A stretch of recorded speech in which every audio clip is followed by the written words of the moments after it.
Okay, hi, hello everyone. Hello. Hi. Hi.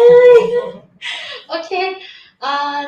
Thank you guys to be here in our Let's Talk About Christmas event. I'm really appreciate you guys be here because I'm really nervous. Okay. So we're gonna briefly self introduction first. Okay. Can you guys stand up, please? Okay, so start for me. Near a bit. Okay.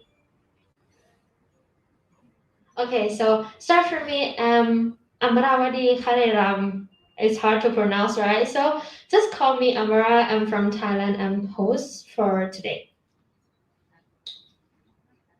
Hi, my name is Jonathan Chang. You can also call me Chris, and I'm from Honduras. Hi everybody, thank you for coming. I will be. I'm Nicolas from France, representing France today, and welcome to our Christmas event. Hello everyone, welcome to this event. My name is Jihan. I'm from the Philippines and I'm from the communications department. I'm a master's student. Hi everyone, I'm Sean Chen. I'm studying master's in microbiology and human genetics, and I'm from the USA. Hello everyone, I'm Jessica and I'm studying about Master in Medical Informatics and I come from Indonesia. Hello everyone, I'm Talia from Indonesia. Now I'm studying Masters in Medical Informatics. Okay, so I said it already that thank you guys to be here. Okay, so our guest, is it good? Is you guys feel good to be here today? We have chocolate. We also have marshmallow for you. Is it good? Yeah. Okay. Really appreciate. Okay. So guys, please take a seat. Okay. First, because this is Let's Talk About Christmas event. So now we're gonna fly to all over the world, which is Asia, the state, and also in Europe. Okay.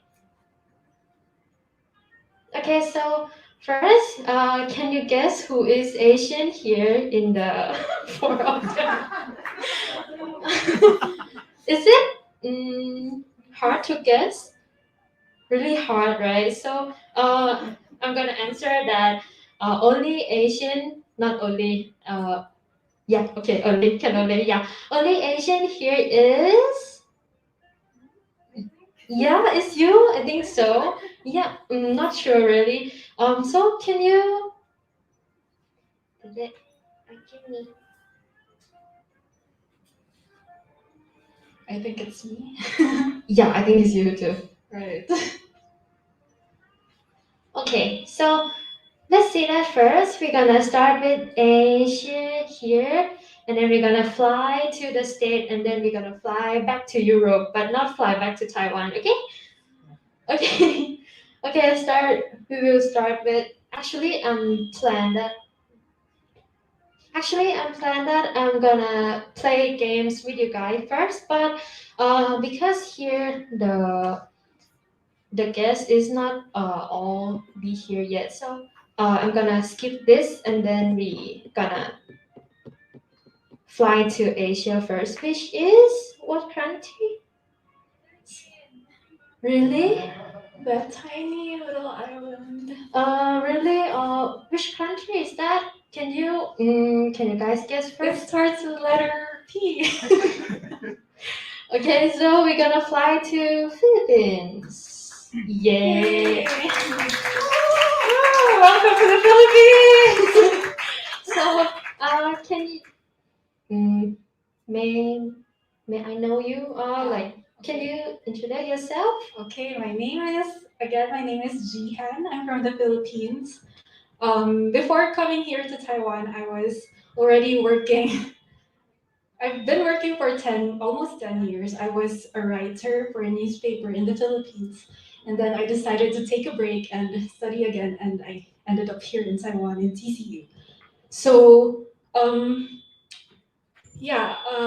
I think I am one of the very few Filipino students currently enrolled in TCU.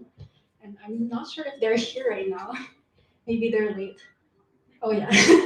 So before I try to share the traditions that we have back in my country, I would like to first share right now because recently, like just last week, something unfortunate happened. There was a big typhoon, a super typhoon that hit parts of the Visayas region, one of the major islands in the Philippines, and actually it's my hometown was also affected. So my parents were there, and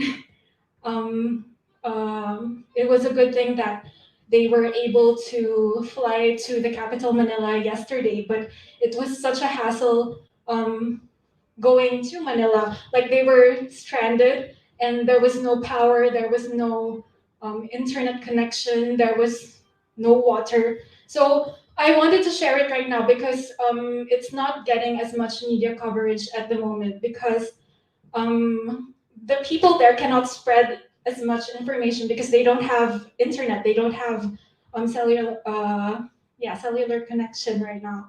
So if you guys can, you can search it. The hashtag is Typhoon Odette, ODETTE. So if you search the hashtag, you will see various ways that you can, help spread the word, make donations, just simply spreading the links to how people can donate will be a big help. Because right now, even my friends, I've been trying to connect to them, but I haven't heard from them yet because, again, there is no means for it. So from what I've heard so far, they are in need of food, water, clothes, because if you will search, like the houses have been destroyed. It was really terrible. It was really strong. In fact, most of the people there have been saying that it's one of the biggest typhoons to have hit the Philippines in recent years, and that's saying something because the Philippines encounters a lot of typhoons every year. So this one is by far one of the biggest. So I would really appreciate it if you can also share the word to hopefully get the message across and many people can help donate or provide the necessities of these people who are stranded right now, and especially right now because the 25th is coming, and in the Philippines, it is one of the major events that we celebrate every year. Like, it is really such a big deal to us. It's like, to put it into context, it's like the Chinese New Year of Taiwan. So we really celebrate it. We really spend a lot over it. And thinking about that and the people who are unfortunately not going to be able to celebrate like how they do normally this year, it's very heartbreaking. So for us who are privileged here, who are lucky here right now to be have all these comforts, I think we can share some of our blessings, share whatever we have right now to those people who are in need.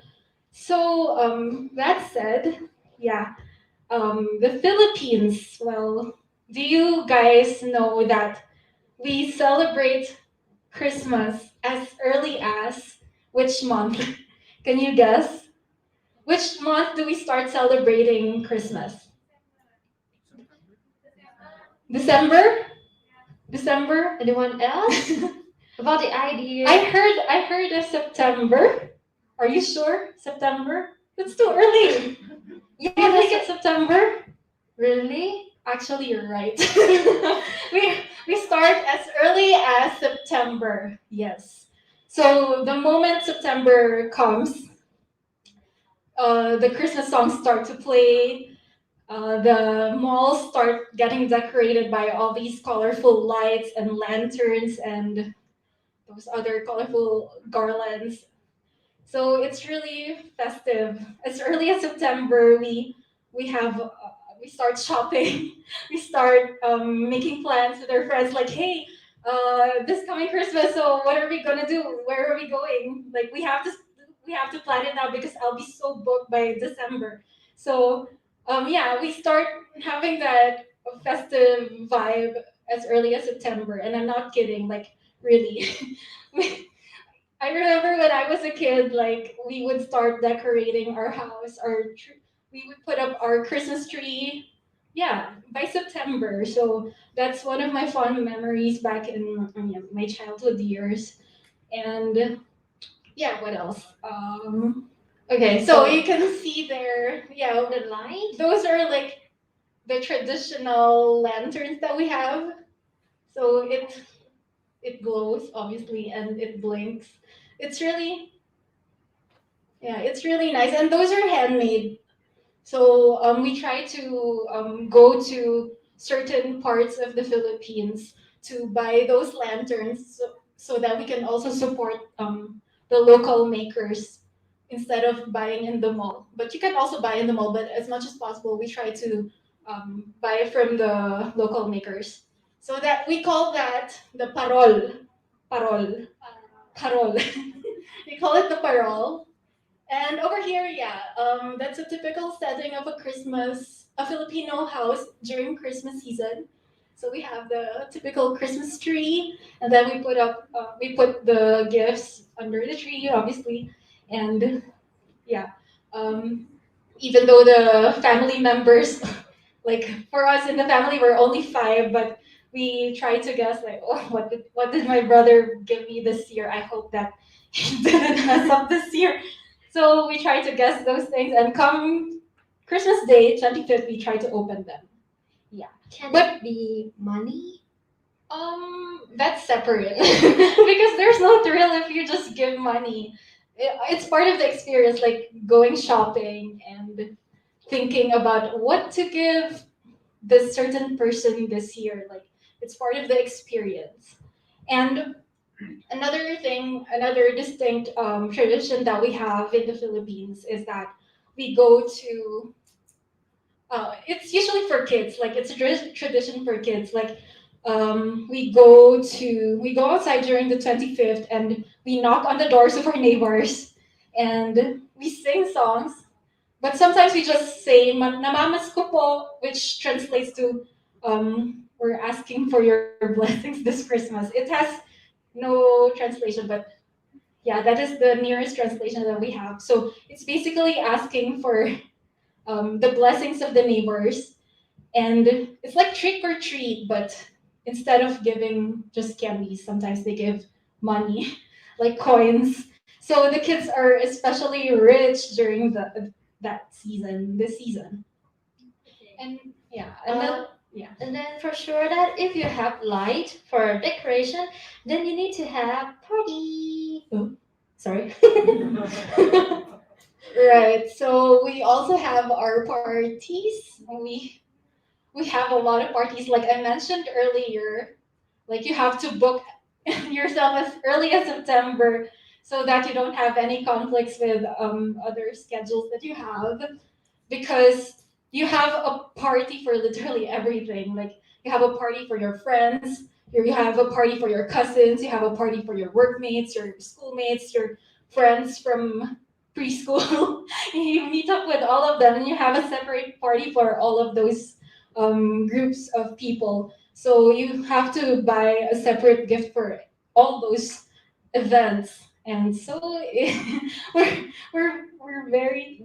spend a lot during this season. So this is a typical this one is a typical party in the office. So they dress up, they really make an effort, like they try to wear costumes. And there's a Santa over there, an Asian Santa. So yeah, so during those parties we usually have games. Of course we eat, and then we also, what else, we we exchange gifts too. And here, this was during an event, a charity event. So we also do those charity events during this season because Christmas is all about giving and sharing your blessings. So these are the children or the recipients of the event organized during that time. Yeah, so Christmas parties is really fun, and I think that you guys, you can at least once in your life you can come to the Philippines and experience a Christmas party. We get really loud, we get really just noisy and rowdy and drunk too. So yeah, it's fun and you should experience it. Okay. So if we talk about party, then we need to have Food, of course. Yes. Duh. I Yeah, want to so- know already. What you eat on Christmas? Oh, we eat a lot. I didn't show this, but one of the centerpieces of the Christmas table is this big meat called. Actually, it's like it's basically a pig roasted. You put a big stick in front of okay. Anyway, I don't know how to explain it, but we call it lechon, and it's basically roasted pig, but instead of chopping it like we are accustomed to seeing, it's really just a big pig and it's put on the table and you eat it, and it's really tasty and it's salty, sweet, sometimes sweet, and we have this special sauce. So that is one of the traditional food that we have. And also here, these are typical food served during the Christmas season. The viand. This one is made of. This one is made of pork and vegetables and maybe tomato sauce. These are, this is like spring roll but made of vegetables, and a cake. This one is made of coconut and milk, and I cannot see properly, but this is chicken, I think. And this one I wanted to share also because this I think is very unique. It's called puto bongbong. Okay, wait. Okay, can you guys try to pronounce Can you together? pronounce it? Puto bongbong. Very good children. So this one is made of it's basically just rice cake, and it's purple. I don't know why it's purple, but it's cooked by steaming it in a bamboo tube, and it's usually served with margarine and muscovado sugar and coconut shavings, and it's typically sold only during Christmas season. So it's there are stalls set up outside of churches because during this season, Filipinos typically attend masses for 9 straight nights leading to the 25th of December, because it's like the belief that if you complete those 9 nights, you will be able to have your wish granted. So you have to complete those 9 nights. So that's also like a time to meet up with friends and celebrate with your loved ones and look for your crush. And so, we call that the Simbang Gabi, which is translated to night mass. So, because of that, many people go outside during nighttime. So we have the stall set up, and they sell delicacies like this, the puto bongbong. Yeah. I pressed the wrong button. Sorry. Unseen, everyone unseen. I went to the US already. Okay, so can we get a chance to try puto bongbong? Yeah, why here? not? Let me find the ingredients first, and then And then I'll sugar. share it with you guys, maybe. to cook for us? Yeah, I think it's a complicated dish, but let's try. Okay. I'll have to call my grandmother first before I can share it with you guys. Okay, Yeah. so we will let you to find the ingredient and also Yeah, and then uh I'll post it on bamboo our- tubes. Yeah, bamboo tubes too. Like, how can I find those? Yeah, and then we will fly to the state. Ta-da. Thank you, Jen. Thank you for sharing. Yes. Okay, so next we arrive in the state already, so we're gonna know you. Who are you? Can you introduce yourself? Hi, I'm Sean Chen. Right, so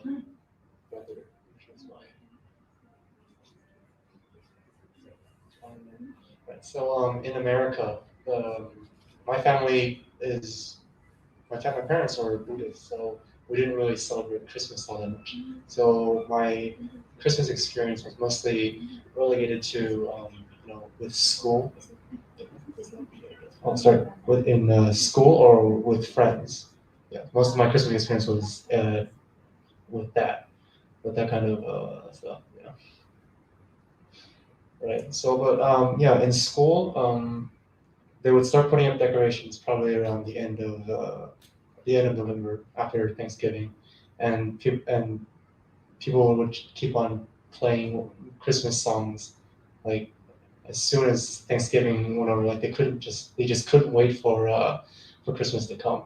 That's basically the thing I get from most of America. But yeah, kids would be really excited for like an upcoming break, and they'd also be really excited for what kind of gifts they would receive after a while. Sorry. And so I was in marching band, and what we would do for Christmas was we'd set up a Christmas tree, and there'd be all the usual ornaments, but kids could also bring their own stuff from home and contribute to the Christmas spirit. Yeah. Right. And there's also another tradition in the U.S. where kids could leave cookies and milk for Santa. This stems from a tradition of back in the Depression era, where parents would want to teach kids the concept of giving and receiving, because that's just a good life, a good concept to know for when you grow up. And also they leave it on the table so that Santa could climb down from the chimney and sneak into their house, steal all the cookies, and then give them presents in return. So Santa is a thief, is it? Can we say that Santa is a thief? The transactional thievery. Okay, so next one. Oh yeah, and there'd also be another event sometimes, usually in school, sometimes with friends, where we'd have a Secret Santa. So what would happen is a kid would get the name of another person, and they would try to find a good gift within a reasonable price range, maybe $10, $20. And so every year, kids would also be really happy to, get another surprise, just a new little toy or some food, some snacks. Yeah. All right, and for some notable American Christmas themed desserts and beverages, we have Fruitcake, which is usually kind of trashed on by television, because I guess the gist of it is that it's usually supposed to be too dry. There's not enough fruits, and I think that's probably representative of most baked fruit cakes in the grocery store, unfortunately. Yeah, but on the other hand, eggnog. Oh yeah, this is a pretty fattening dessert, but it tastes amazing. Probably because there's some sugar in it. Yeah. So, can I ask which one is your favorite? You prefer fruitcake or eggnog? I think I prefer eggnog. Yeah. Although drinking too much of it will probably land you in a hospital with diabetes.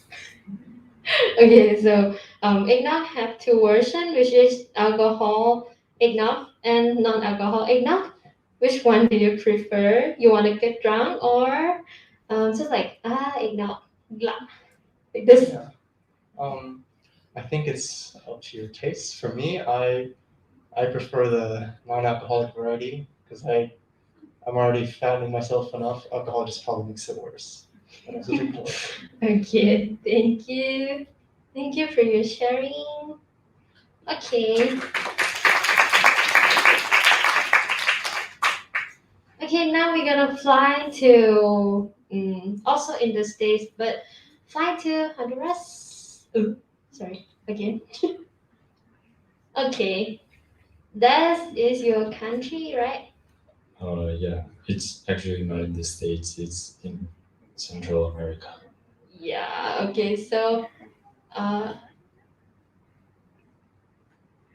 okay, so you're from Honduras. Can I know who are you? May I know? Sorry. So yeah, like I said before, my name is Chris. I come from Honduras, and yeah, we speak Spanish. And for Christmas, it's mostly just like passing time with your close ones, and like relatives, friends, and people you know, like from work or classmates. So yeah, so there's much stuff you can do, like Christmas dinners, go drinking with your buddies. As long as you're passing time with your relatives and the close ones, it's just fun. Yeah, so may I know that when you was a kid, how you celebrate Christmas? So since we get like we don't have to go to school in Christmas and New Year's, so I would take advantage of the time to spend with my family, and I would usually help my mom around with the stuff at home or go out with my father. Okay, so you help your mom to cook, right? Yeah. Okay, and as I know that in Taipei have your relative or maybe your cousin here, so are you go to Taipei and celebrate with them or not? Yeah, so I usually go to Taipei and like look for my friends or my brothers. So if your mom cook, then it need to have food, right? Okay, then we're gonna see. Ta-da! Okay, start from the first dish. What's this? Can you?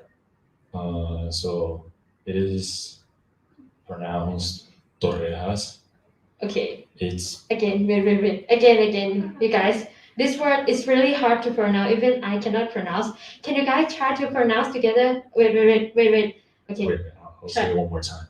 Torrejas. Okay, torrejas. Okay, I count 1, 2, 3, and then you guys say it again loudly. Okay, 1, 2, 3. Is it correct? Sure. Okay. Then you're gonna explain about what torrejas is. So the process of making torrejas is basically just toasting the bread, and then you soak it in either caramel or milk. It's up to you. And it's made in a big pot. So usually you eat leftovers for like a month or two. Yeah. So you like torrejas or not? Basically, Yeah, it's like really good. It's like when you eat it, it's the feeling of Christmas, and like the holidays. yeah. So the next one, which is okay. The next one, what is this? So many, like, it depends on the person in Honduras or like all Latin America. So Some will call it tamales, or others will call it nacatamales. I think Mexicans call it tamales. And yeah, so it's basically just dough put on a palm leaf, and inside the dough you put like vegetables, meat, and stuff like that. And then you wrap up the palm leaf, put it in a big pot, and like boil it for a long time. So like the making process is really long, but it's worth it, I think. Okay, so as I know, I got information from him, and he said like in Honduras also have Secret Santa, but it's in different name, which is Cuchumbo. okay. So this Secret Santa is the same as John or not? Like how to play, blah Yeah, blah. sort of. It's just like writing your name down on a paper, and somebody picks your name, and they will like prepare a gift for you, and you just have to wait till Christmas to receive the gift. Yeah, so oops, secret. Okay, then at first I want you guys try to pronounce this without Jonathan. Can someone try to pronounce? Do you know how to pronounce? Alisa, do you know how to pronounce?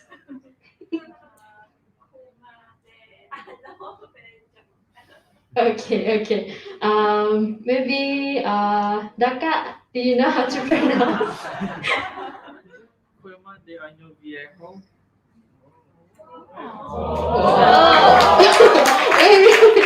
Okay, so which one is the correct pronounce? I think Dhaka is closest.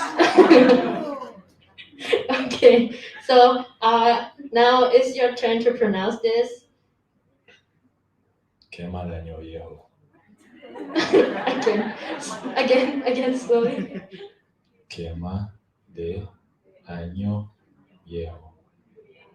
Okay, so you guys prepare your health, your mental health. Really prepare first. This is really new things that I haven't how to say, I even saw it before.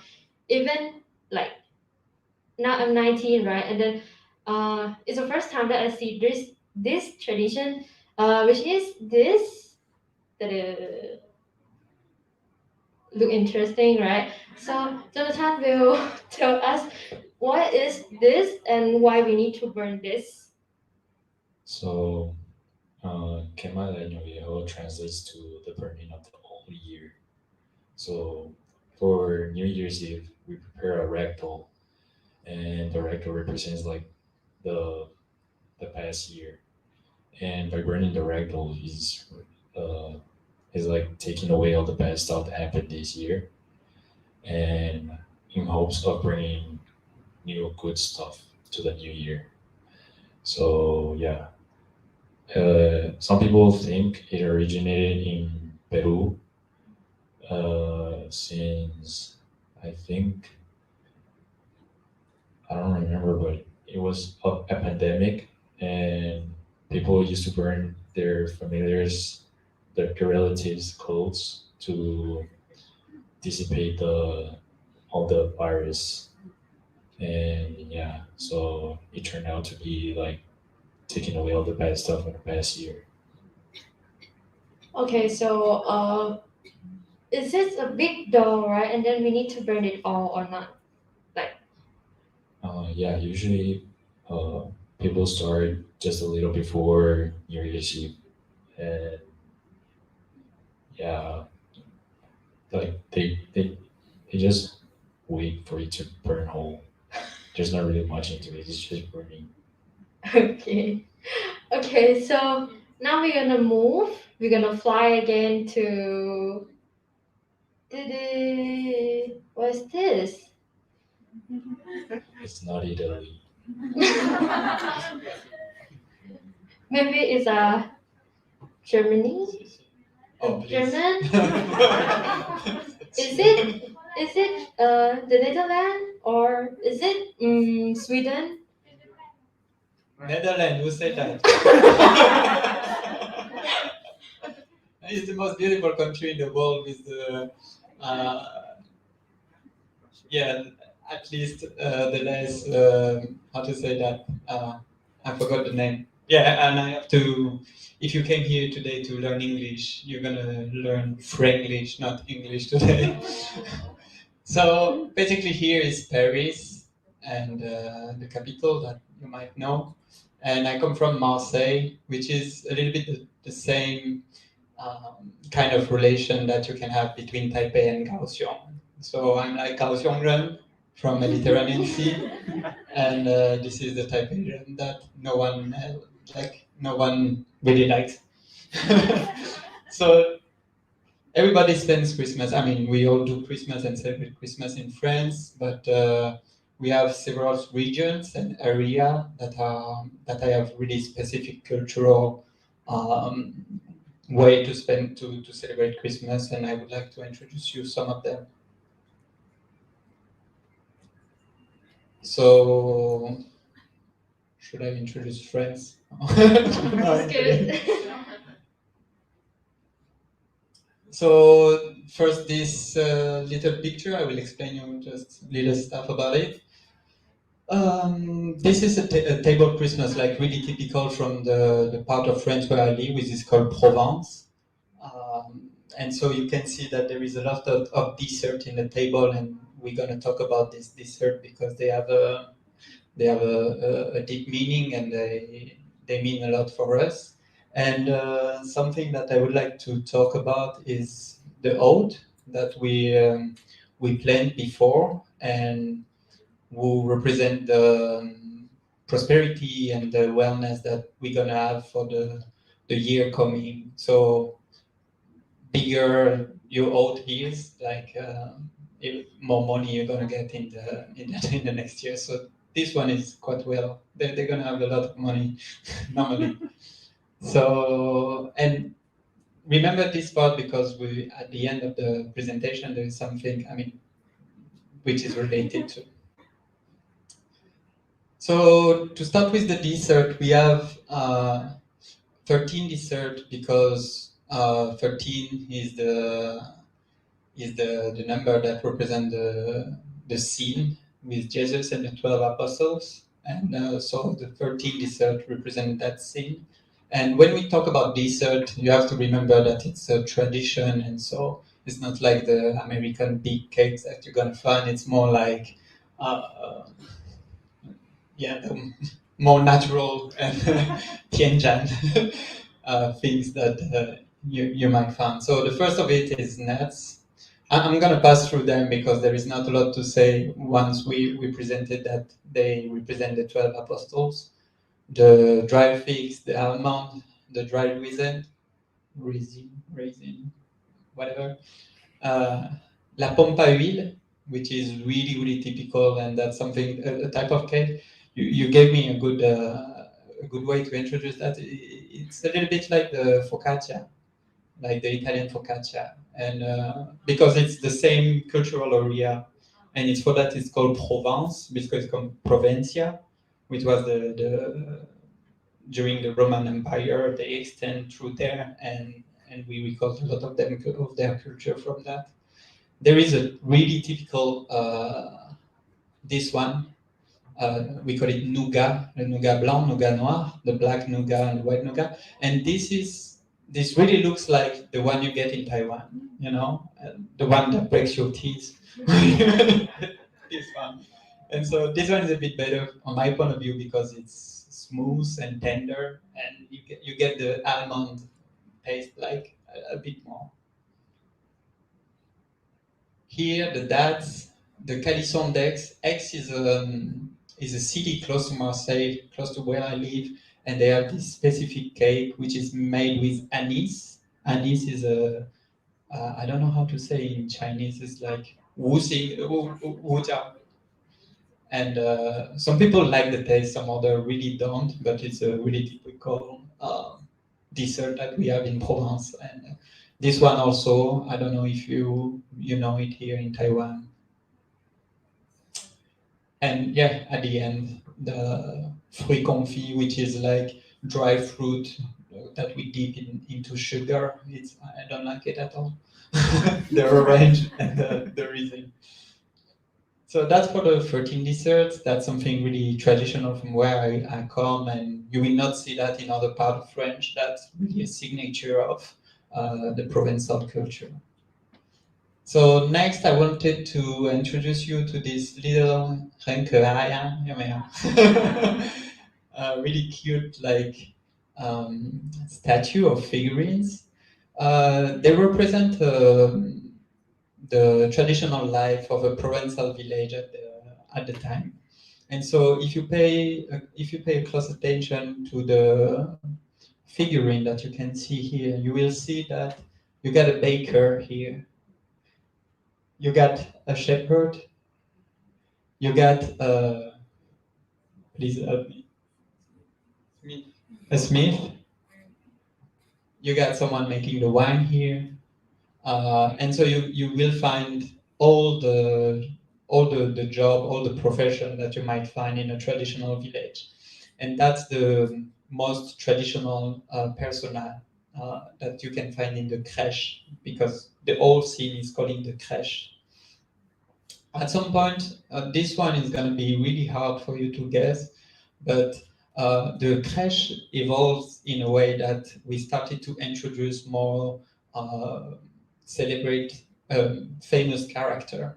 And this guy, which is a painter, if you look at what he is painting now, you might maybe guess who he is. It's a really, really famous painter in France, at least. It's called Cézanne. Oh. And so because he paint mountain close to Aix-en-Provence, you remember the Calisson d'Aix, the cake, the small biscuit that I introduced you, and it's really close to this city, and Paul Cézanne. So this traditional person, I will not show you them here, because there is a lot of them. They also represent sickness. You got a blind dad with his son, who's carrying his son. You got the robber. You got the gypsy. So they're trying really to put everybody in the scene to represent what they lived at the time. Here, le rabassier. All those names are really typical from south of France and come from the original language that we were used to use at the time. Le rabassier, this is someone knows truffle, I believe. And so you might know that in France we looking for truffle with pigs. And so one another character that I really like. So why do we do this scene, this scenery? Is because we're waiting for the born of Jesus, and the 24th of December we're gonna put Jesus in the scenery. He's close to Joseph and Maria, and all the persona will gonna come to visit and celebrate Jesus. And the first persona, the first character that comes is not represented here, is the happy guy. The happy guy is represented someone like this. He represents them. You know, in every village you got someone with mental illness, the one which is a little bit dumb. But at this period, he is the first one to celebrate and welcome Jesus. And even through this story, you can see that everybody is a part of this society, and at some point, everybody has to learn from each other, no matter what you might thought at the beginning about him or her. So yeah, that was to introduce you these two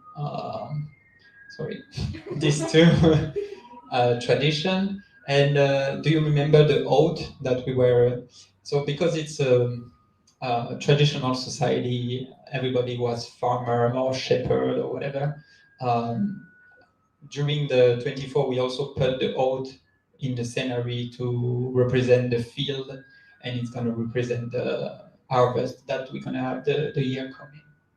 So this is it for me. I hope you enjoyed the little Kuhai scenery. Okay, Okay, thank you, Nicholas, for sharing to us. Okay, so first, can I ask how to say Merry Christmas in Spanish? French or French? Okay, and Tagalog? Tagalog and the normal? Yeah, normal. Okay, start from Jonathan first. How to say Merry Christmas in Spanish? Feliz Navidad y Año Nuevo.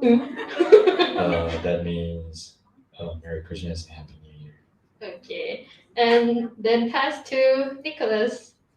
In French, we say Joyeux Noël, but in Provence, it's south of France, we say Bon Boudin, Bon boudon. which means Bou is the end, An is the year. We should a good end of the year, which include Christmas and New Year. Bon Boudin. Again. Yeah, in Tagalog we call it Maligayang Pasko. Maligayang Pasko. Yeah, it's easier to pronounce compared to French. Okay, and the hardest one is English. How to say Merry Christmas in English? So we all know how to say the English, right? But there's also a thing I learned in school where there's a Hawaiian way of saying it. It's called Merekerikimaka. So cute. Start the song. Okay, so thank you guys for sharing. So we can get that Christmas celebration is a distance all over the world, but despite the different in tradition, but we all share a common theme, which is Christmas, and we're celebrating joy and togetherness with the one we love. That said, even though we're far away from home, like we all, and we're far away from home in this Christmas, but we can still celebrate in our own way in Taiwan, which means we celebrate in this event together. Yeah. So don't clap your hands. Stop. Okay. So you remember the first that I said that we're gonna play the game together.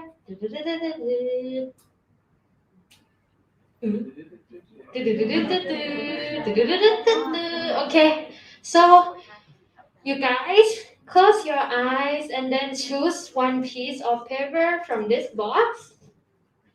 Okay, close your eye and choose only one piece of paper in this box. And choose and then choose and then not open yet until the end of event. Okay, keep it.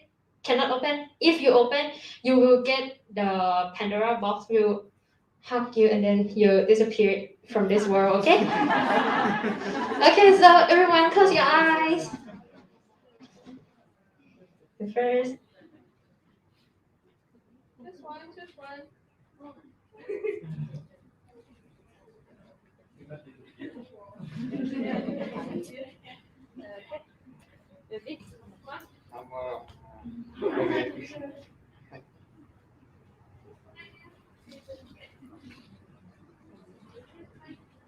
Not open yet.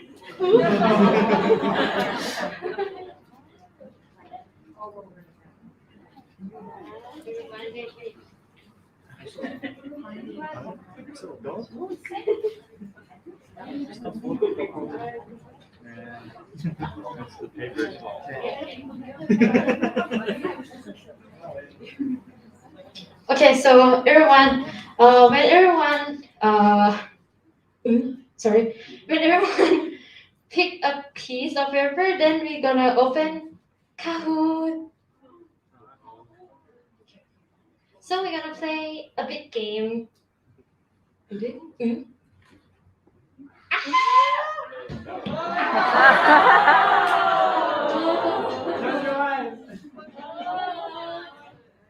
Okay, just one is okay.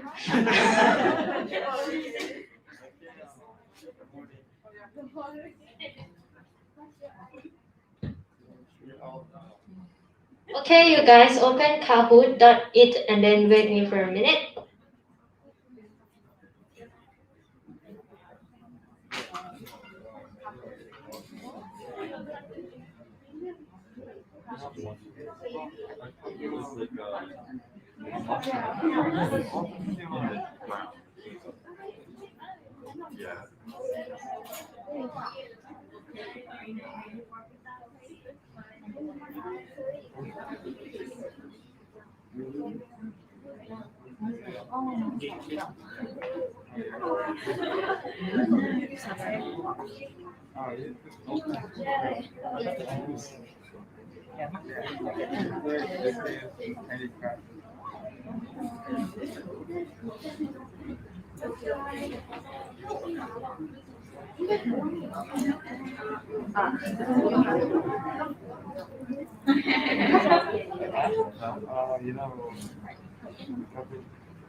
Okay, guys, open kahoot.it and then pin is 291570.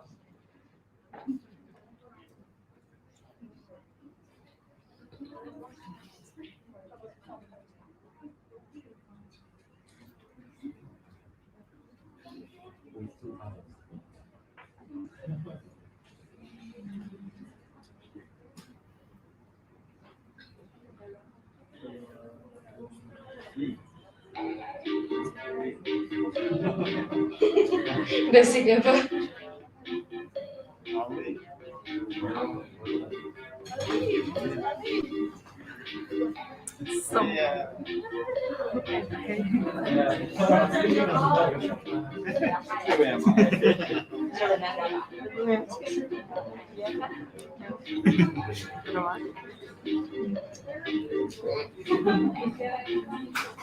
Is everyone here? Okay.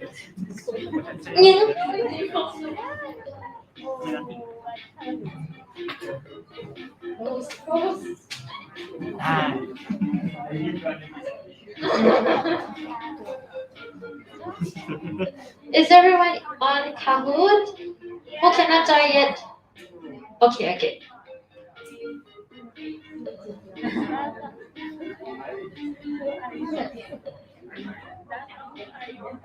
Is everyone okay?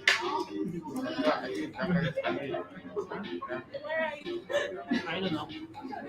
I cannot answer.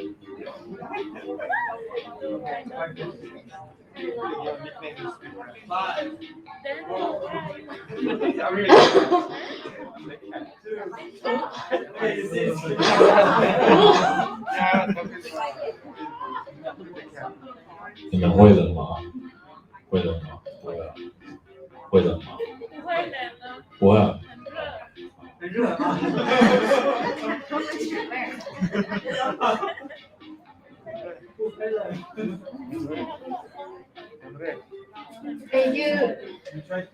Is everyone on Kahoot?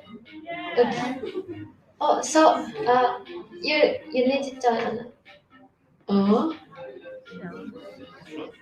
Maybe you can use Wi-Fi.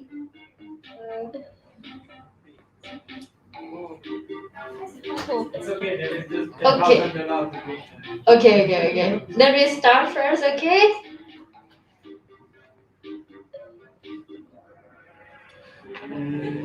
Ta-da.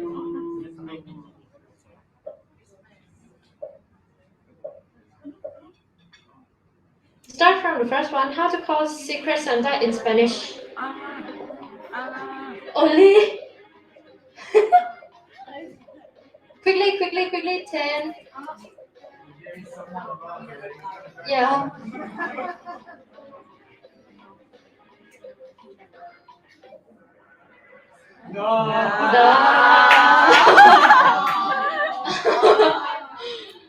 Okay. Then, wow, the fat cake. Cat face. Sorry. Okay. The cat face is the first one. Now we're gonna next. True or false? This is Puto Boom Boom. Boom Boom.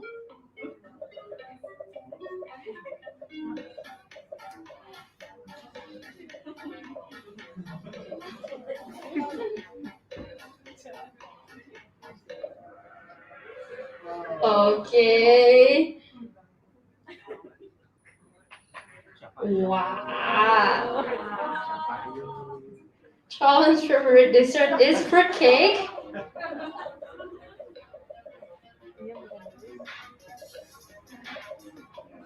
Ta-da. So, what is your favorite dessert, Sean? Eggnog. Answer for you, eggnog. Okay, the next one. I don't want to see. Sorry. When do the Philippines begin putting up Christmas decoration?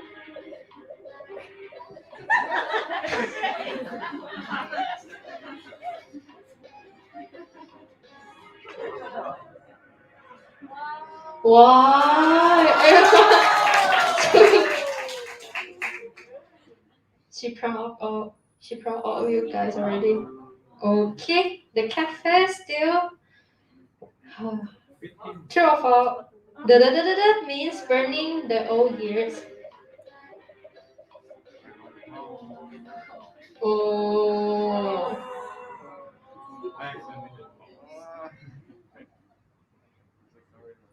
I don't want to see. Sorry. What is Nicola's favorite dessert? The last question. Quickly. 10, 9, 8, 7, 6, 5, 4, 3. Okay.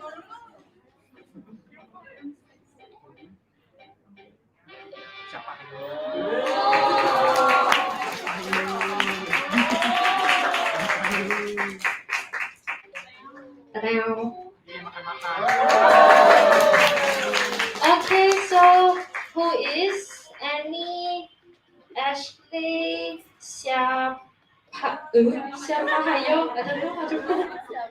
Okay, start from the third one. Siapa Hayo?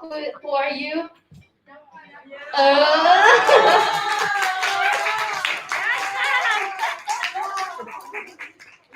Okay. You want to take a picture?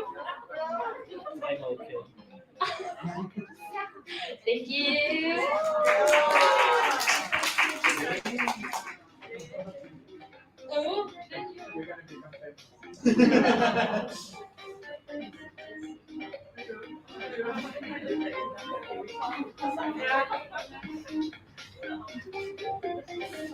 Okay, thank you. And the second is Ashley. Come here.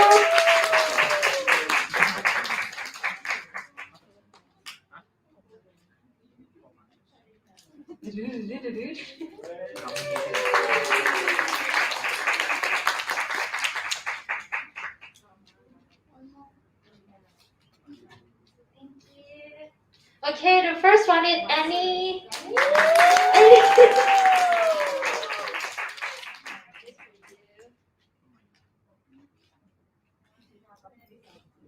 Okay, thank you. Catfish?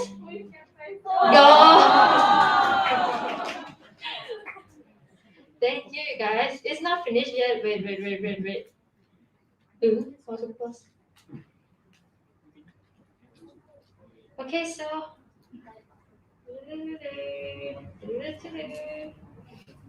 Okay, then I pass microphone to you. Okay. Hello everyone. Now we already know what is Christmas, right? In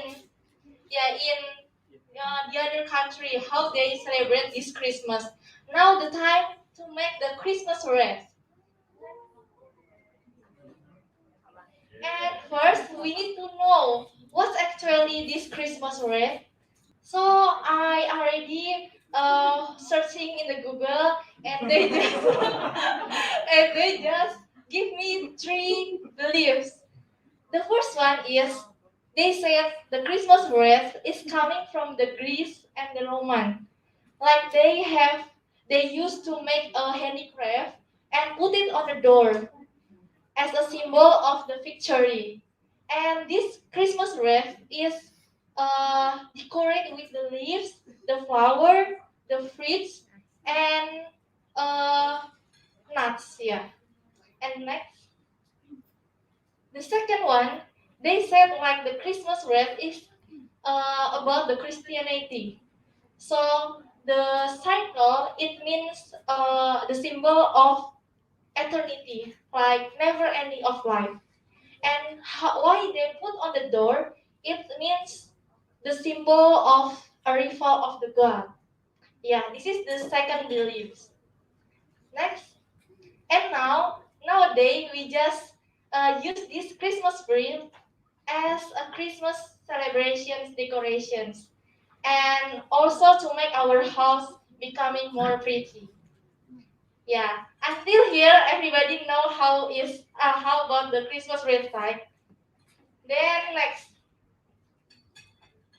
now we just want to do it. Let's start to do it. Okay, guys. Now you have like two types of versions. The first version you get the flower one, and the second version you have the oval version. The oval version you can see there is a big black nuts there. So you already know what the version you get it, right? And everyone will have the flower decorations and have the oval versions if you get the oval versions, and the last is you get the toy wreath. Yeah. Make sure you have these three items. And next. And then in your table there will be a glue gun. So we can share to use it. Sharing to use it. And then who the person that have the flower version, you can just stick on it. Stick the flower on the wreath. But if you get the oval version, then you need to attach the oval first. Yeah, and the oval will become like this. Yeah. Okay. And it is depends on your creativity to decorate it. So it's up to you how you will design it. But you can reference to here. The first one is the flower decorations, and the second one is the old versions. Yeah. And also you can reference to this. You can make it a half decorated, or you also can make a full decorations. Yeah. So just make it. We have like 20 minutes to make it. Just start it. And you need to make it pretty because you will give. Yeah, it's the important point. You need to make it pretty, okay? Oh yeah, if you don't have any